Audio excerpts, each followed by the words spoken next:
Welcome back to the show, everybody. Check out these headlines we have for you today. The ripple effects. We're talking about the only clarity possibly until we get legislation in this country could come from the Ripple case.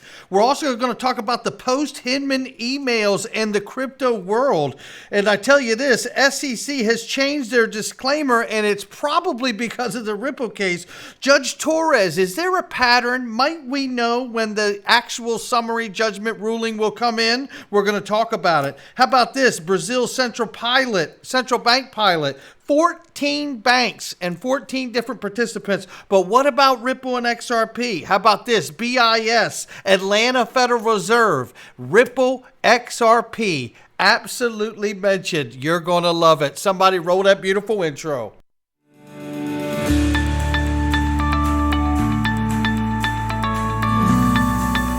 Digital Perspectives with Brad Kimes. Come on in.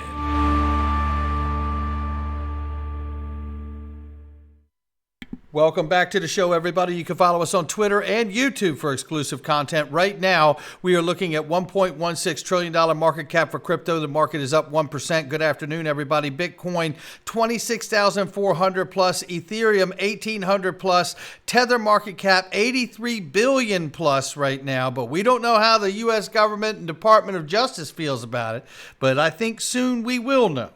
XRP, 46 cents. It's up 3% on the 24-hour, ladies and gentlemen. Good morning. Link 2 is where you can get the best private equity opportunities, bar none, on the planet. The best minimum investment and the best prices, period. Full stop. Ladies and gentlemen, the stuff does not last long. So whether we're talking about Ripple, which intends to IPO, whether we're talking about Link 2 itself, PolySign, Uphold, Ledger, yes, Ledger, Chainalysis, which is gone right now, or artificial intelligence like Cerebras or Samba Nova. You know, they have the most incredible products that you can get access to. Do not mess around, because you may find out you've got some Link 2 bucks in your account if you're accredited. And if you're not and you want to sign up, you better sign up so you can get some. I'll tell you that. Link to my sponsor underneath the video. How about this for adoption? NFT tickets in Formula One. How about that? Yeah, we like hearing it, because that is the way the world is going to look not too long from now in a lot of other places, and not just in racing.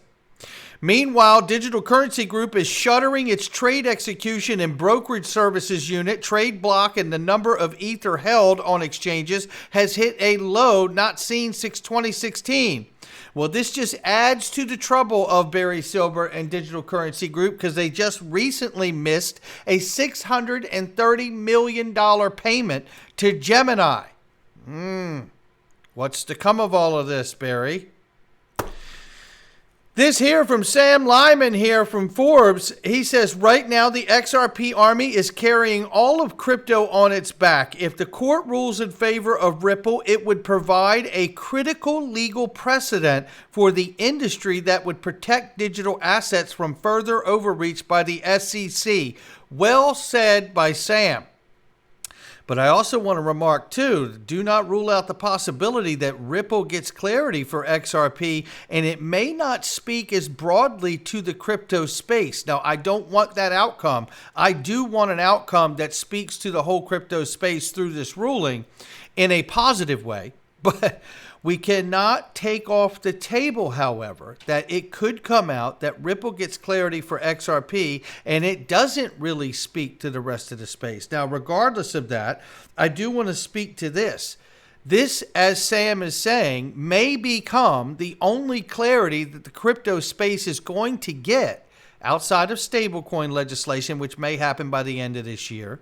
But as far as digital assets and crypto go, this may be the clarity you get until the Congress in the United States passes legislation. And meanwhile, think about this in a post-Hinman email world, which we are just a couple weeks away from, ladies and gentlemen. Crypto Law rightfully asked a question here. After everything that has come out about William Hinman in federal court, how can A16Z still have him on as a partner? After June 13th, the Hinman documents are finally going to be made public. What will A16 be saying then? We'll see. What a great question, because it is quite obvious from what we covered from Monica Long in the first video this morning. Please go watch it. And what we know that Brad Garlinghouse has alluded to about the shameless behavior, and that Monica Long has cited these emails to be significant. And I think it is going to speak broadly to what was going on behind the closed doors. Now, we have to look at it like a temperature gauge between cold to hot.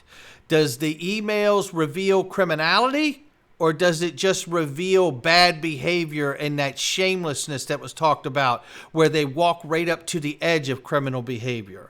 Either way, I think it's going to reveal a very negative outlook on what was happening behind the scenes. We are just weeks away from that and potentially a ruling in the summary judgment of the SEC versus Ripple. More on that in a second.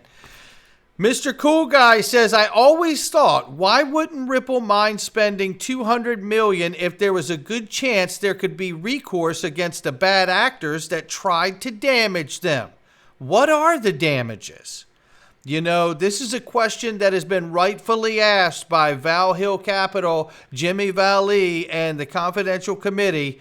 And I tell you, they have caught a lot of flack unnecessarily. And I even go as far as to point out the fact that there were some influencers that tried to cast aspersions upon those people, which was absolutely shameful. Probably as shameful as the emails we're going to see from William Hinman. But what I will say is what are the damages? Because there certainly are damages. There's damages to Ripple, and there's damages to the XRP retail holder as well. And shout out to John Deaton for representing 76,000 of us. Tipsy Tiger says here, the SEC actions flip-flopping on emails and 7 court orders demanding the SEC hand those emails over has caused the agency to change its disclaimer language when its officials speak to the public. Ripple is changing the game. Absolutely. And you know what? Shout out to Tipsy Tiger, because I need to make this point very quickly here. Tipsy Tiger and I don't always see eye to eye on issues, but you know what? We don't block each other. We keep an open door because we get the best out of one another because we don't agree.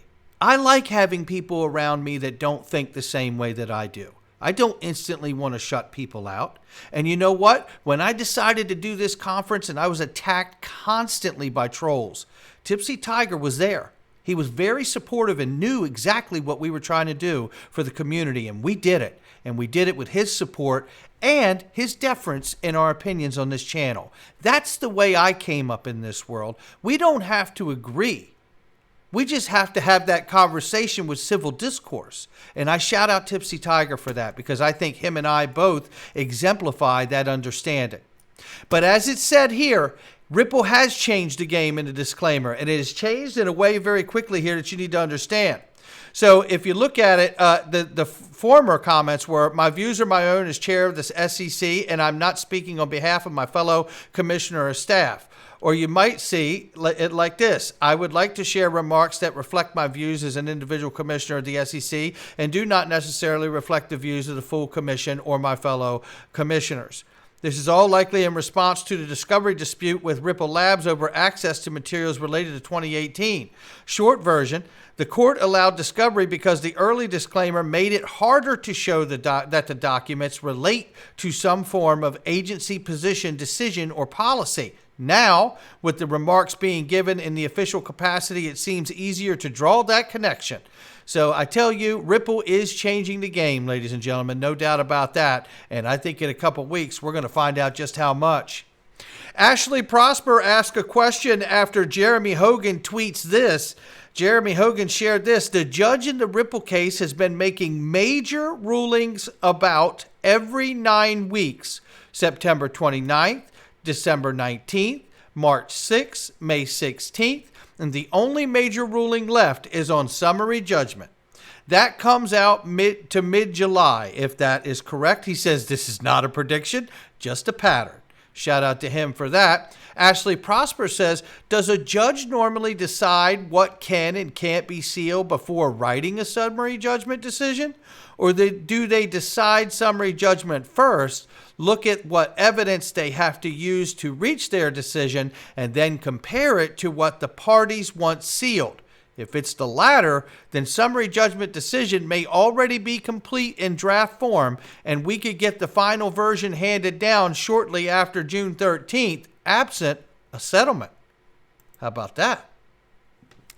Then there's this, ladies and gentlemen. The Brazil CBDC pilot has selected 14 participants. Oh, we're excited about that, right? We are excited about that. And it says here that the 14 selected institutions to participate in the pilot of the digital real, the country's central bank digital currency, includes major local private banks such as Bradesco, Nubank, Itaú, Unibanco, and it says as well as the largest public Brazilian bank, Banco do Brasil, and the local stock exchange B3. Multinational companies such as Visa and Microsoft were also chosen to participate. It says the central bank will begin incorporating participants into the Real digital pilot platform in mid-June 2023. That is in just days.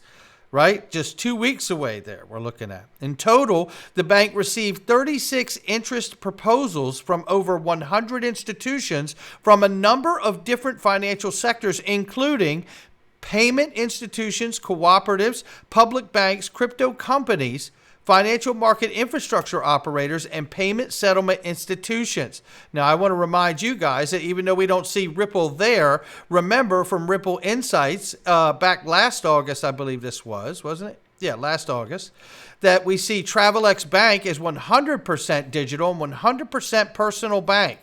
We are the first exclusive foreign exchange bank approved by the regulated Central Bank of Brazil. Focused on EFX transactions, we embrace tech to offer the best solutions to individuals, companies of all sizes, and for the most diverse sectors here.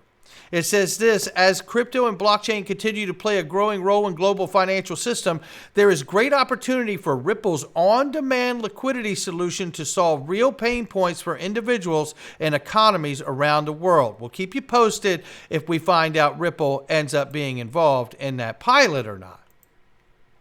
This, however, takes no weight. You're going to find out right now. The BIS is citing Ripple and XRP and Stellar, by the way, as well as the Atlanta Federal Reserve, ladies and gentlemen. My, oh my, oh my. And they're calling it a settlement token, wholesale settlement coin. Is that a fact? Shout out to Cowboy Crypto and Wrath of Common for this right here. This here shows us that sources BIS, Ripple, and Stellar are two blockchain-based companies that are trying to make value transfer cheaper. Ripple provides various services via the use of its native token, the XRP, which is roughly envisioned as an international payment medium or wholesale settlement coin. However, we have to add to this in that same diagram here, the Atlanta Fed released a report where this came from. And this describes XRP as that international payment medium and wholesale settlement coin. This is remarkable. They're sourcing the BIS for the Atlanta Fed report, and it's showing you right here, Ripple and Stellar, baby. That's what we're looking at, and I couldn't be happier. Very quickly here, what's going on with price? Eggrag Crypto tells us XRP Mini DC, 55 cent to 31 cent. Watch out for it. However, the go-go level is around $1.33, $1.60 is the gateway to start hitting our preset targets that we always hear about. $2.80, $3.30, $5, $7, $10, $13, $15, $17, $22, $27, $33, $50, $70, $100, $250 until we stabilize around $10,000, he says. So that's what we need to watch out for. But on the more immediate front, what we're looking for in the next hour here is to hit above 47 cents to remain bullish. If we don't, then we're going to start looking at going sideways or down. That's how that works, ladies and gentlemen. Not financial advice from me or anyone else. It's just my digital perspectives. I'll catch all of you on the next one.